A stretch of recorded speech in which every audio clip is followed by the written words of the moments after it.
o poco después. Entre tanto, hemos recibido aquí en la cabina de RPP Televisión al economista Rafael Belaúnde Llosa, quien ha sido ministro de Energía y Minas. Usted ha escuchado las declaraciones que ha hecho Humberto Campedónico, sentado en el sofá en el que usted está. Sí. ¿Cómo reacciona ante el anuncio, comencemos por ahí, de su renuncia? Una crónica de una muerte anunciada.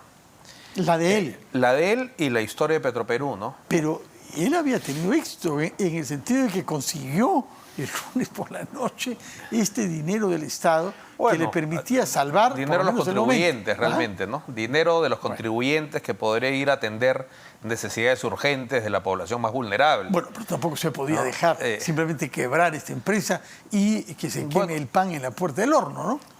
Lo que ocurre es que Petroperú es una empresa inviable. Esa es la verdad de las cosas.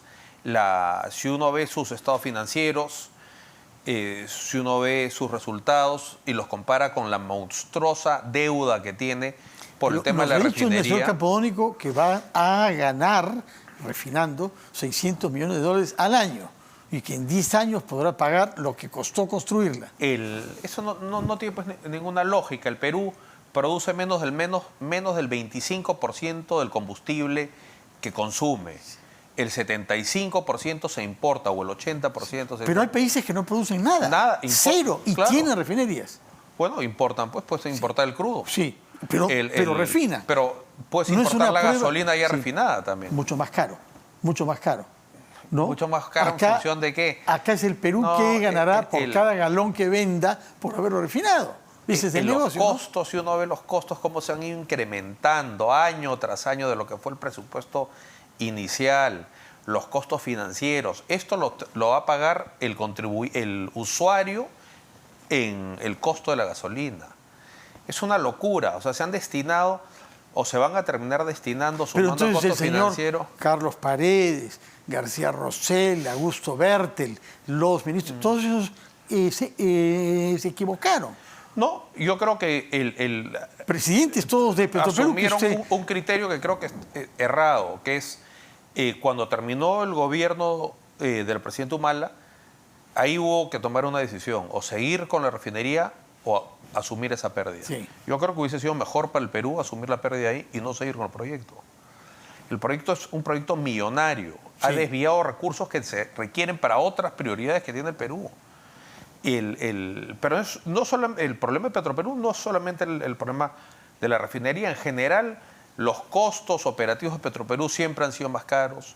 Después siempre ha sido muy permeable a la influencia política. Hace poco hemos visto los negociados con el tema del biodiesel. Si uno se remonta antes, digamos, se va 15 o 20 años, cuando se licitaron estos pozos de recuperación secundaria, ¿no? los pozos que ya estaban con poca productividad. Claro, Petroperú nunca los pudo hacer rentables porque sus costos operativos eran pues 4 o 5 veces los de un privado. Entonces, el Petroperú viene mal desde hace mucho tiempo. Lo que ocurre es que nunca ha estado tan mal manejada como lo ha estado desde que llegó el gobierno actual, que ni bien entró, despidió a toda la plana gerencial y nombró una serie de personajes. A Hugo Chávez, sobre todo, que ahora está investigado fiscalmente. Bueno, porque claro, se vio que había ahí una oportunidad para meter uña. Sí. Entonces, esa es la gran debilidad. Porque al final uno ve Ecopetrol en Colombia y funciona. O sea, no es que... Hay también algunos críticos, cuestionamientos, casos de corrupción. Sí, Petrobras muy mal. Sí. Es un nido también de corruptos. Pero la verdad de las cosas es que Petroperú pues, ha sido muy permeable a la influencia política y a las pillerías. Y ahora tiene que soportar una deuda que es insostenible. Pero se está diciendo el presidente que van a ganar $600 millones al año refinando. ¿Ah? Es asumiendo una serie de supuestos que difícilmente se van a cumplir. Esto es un peso que va a caer sobre las espaldas de los usuarios. Porque la otra cosa que ocurre es como, esto es un duopolio, ¿no? Está Repsol y Petroperú. Repsol y Petroperú. Y Repsol, claro, siempre se va a pegar al costo operativo de Petroperú, que es más alto. Entonces, al final lo que hace es encarecer el costo de combustible al que acceden los usuarios. Bueno. Es un sinsentido, un Perú, un país que no produce combustible, haberse embarcado en esta refinería. Pero porque no gigantesca, produce, ¿no? repito, no es un argumento, que no produzca. Hay Yo muchos creo países que que no producen nada y que tienen varias refinerías. Puedes tener varias refinerías, puedes importar la gasolina refinada ya directamente para usar. Hoy por hoy se importa el crudo, lo importa Petroperú, sí. lo importa Repsol y se atiende al mercado. Sí. Bueno, hemos hablado entonces sobre carburantes. Hay otros dos grandes temas que quiero hablar con usted. Uno es gas y el otro es minería. Sí. Por favor, comencemos con el gas. ¿Por qué no se han hecho esfuerzos para masificar el gas? ¿Por qué escribe usted en Perú 21 hace unos días que es escandaloso que nuestros compatriotas de la Sierra Sur vean pasar los ductos, pero que no los beneficia a ellos? Bueno, el Perú, como cualquier país, como cualquier hogar de familia, está sujeto a una restricción presupuestal, ¿no? Hay recursos limitados para múltiples necesidades. Entonces el país tiene que ordenar sus prioridades. Entonces, si uno suma cuánto se va a ir en la refinería de Talara, más los 750 millones de dólares que le han dado en un crédito suplementario a Petroperú ahora, más la capitalización por 1000, más la línea de crédito que han obligado al Banco de la Nación a que les dé, estamos hablando de más de 8.000 millones de dólares.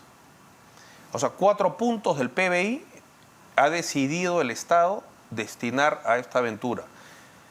Ese dinero se ha podido poner, por ejemplo, en movimiento para que el Estado, en el ejercicio del rol subsidiario que le otorga la Constitución, tender los ductos de gas que permitan masificar el gas en el sur andino, llevar gas a Juliaca, llevar gas a Andahuaylas y poner en valor los yacimientos de hierro que están ahí, llevar gas a Espinar.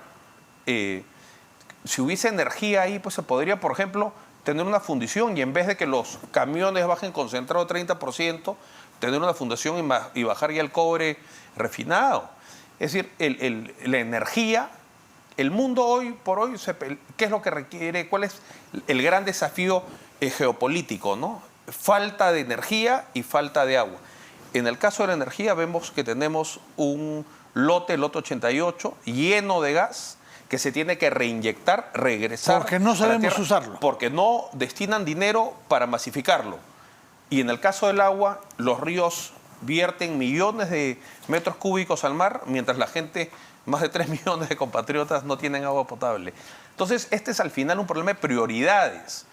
El Estado, en los sucesivos gobiernos, ha decidido destinar dinero a otras cosas, no en llevarle gas barato a la población surandina, no llevar gas barato para poner o abrir un abanico de potenciales o potencialidades industriales y económicas en el sur andino. Y eso es las consecuencias. No es, digamos, por primera vez, yo diría que en los últimos 20 o 25 años, y por primera vez en la historia de la República, el problema del Perú no es un problema de falta de recursos. Siempre fue nuestro problema que no hay recursos para tanta necesidad. Hoy día resulta que hay recursos y el problema está en la mala priorización, en la desidia y en la indolencia hacia la población más vulnerable, ¿no? Y esos recursos, en parte importante, viene de la extracción minera. Sí. Cuando usted fue ministro, tuvo ya un conflicto por bloqueo en el corredor minero. E intervino ahí, desplazándose, me parece que a una provincia del Cusco, ¿no? Otra vez tenemos dificultades en la misma región. Sí. ¿Qué cosa está pasando? ¿Qué solución definitiva hay? ¿Qué causa persiste en estos bloqueos sucesivos que se plantean? Bueno, yo creo que hay una causa estructural y después hay un tema ya más de operativo, de mala fe, pero hay un tema estructural innegable. No puede ser posible que en la zona de donde se saca la mayor riqueza minera vivan los peruanos más pobres del Perú, ¿no? No puede ser pues, que en la calidad del agua en Espinar sea pues, de ínfima categoría, o el servicio interrumpido, y los colegios y las postas de pésima calidad. Entonces, el Estado no puede darle la espalda a la región de donde se genera su renta principal. Ahora, hay un tema estructural me refirió a la regionalización, ¿no? Municipios y regiones no tienen las capacidades técnicas para ejecutar los proyectos de inversión que se requieren, pero el Estado, el gobierno central no puede ser ajeno a esta problemática. Entonces, nosotros como país tenemos que internalizar que el bienestar del sur del Perú es angular para el progreso económico, pero angular para el progreso de la minería. ¿Y qué propone usted para que esta paradoja, las zonas que producen más riqueza son aquellas donde viven los peruanos más pobres? ¿Cuál es la solución de fondo? Bueno, yo diría lo siguiente, ¿no? Por un lado, el Estado tiene que tener una actitud casi de política afirmativa, gastar, preocuparse más que proporcionalmente en el sur, toda vez que de ahí sale buena parte del dinero que le para la olla al gobierno, al Estado. Entonces, hay que hacer un esfuerzo en tener postas, en tener buenas pistas, en tener buenos hospitales. Así no los puede hacer los gobiernos regionales, el gobierno central tiene que intervenir. No puede ser que la vía que une Chumbivilcas con el Cusco pues no esté pavimentada, o el Hospital Santo Tomás no esté construido. O sea, hay reclamos que tienen décadas, y la gente ve viviendo... Si es décadas, significa que es varios gobiernos sucesivos. Sí. ¿Por qué? ¿Por qué esto que usted llama desidia e indolencia? Yo creo que hay un mal entendimiento, por ejemplo, del rol subsidiario del Estado. Entonces, hay evidentemente en el Perú amplios aspectos de la economía donde los privados gustosamente como van a nos ha hecho saber usted en materia de petróleo y refinería. Van a arriesgar su capital y hacer negocios y van a aportar y dar valor agregado a la sociedad en su lucro. De lucro van a generar el bien común. Eso ocurre en la costa muy claramente. Pero hay zonas, sobre todo en el sur andino, donde ningún privado va a participar porque no hay mercado, no hay volumen suficiente. Entonces, los colegios, las pistas, las postas, los hospitales, eso lo tiene que hacer decididamente y sin complejos el Estado. No puede ser que un hospital de alta complejidad sea una excepción, o que solo tener un local del INCOR en Lima. Entonces, son cosas inauditas.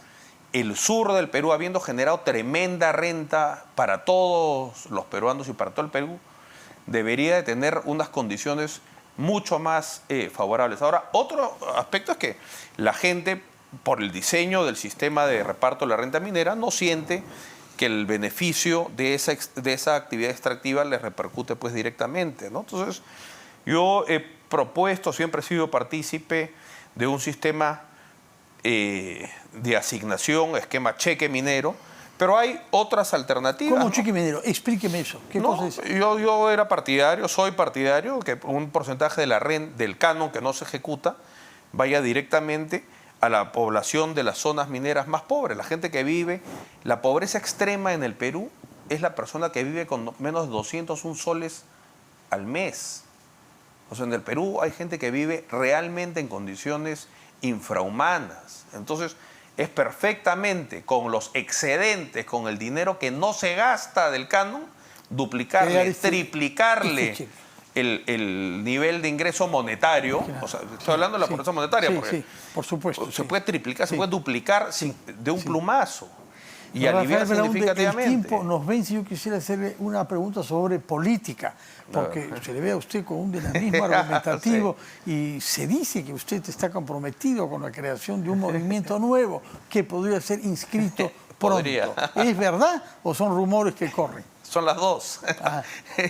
No, con un grupo de gente estamos tratando de hacer algo, tratando de hacer un esfuerzo serio,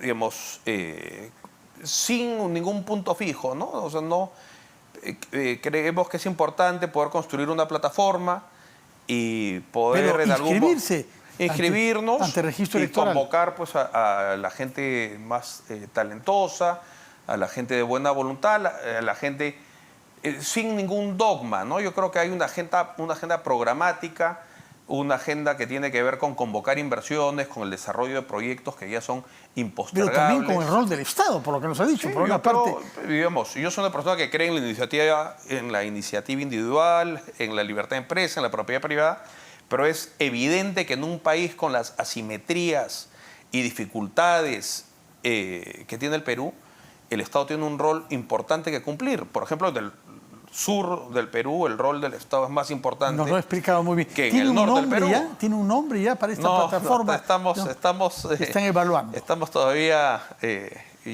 Pero no es solo un rumor, entonces. No es solo un rumor que Rafael Belaúnde está implicado en una... Habrá que ver qué quizá la ocurre. próxima vez puede darnos más detalles sobre nombres, sí. personas y líneas. Muchas gracias por su presencia a ti, acá. Fernando. Que tengan muy buenas noches. Ha sido Rafael Belaúnde Llosa, exministro de Energía y Minas, y por lo que nos dice ahora, un activista para inscribir una nueva plataforma política ante el registro electoral. Vamos a hacer una pausa y retomamos las cosas como son.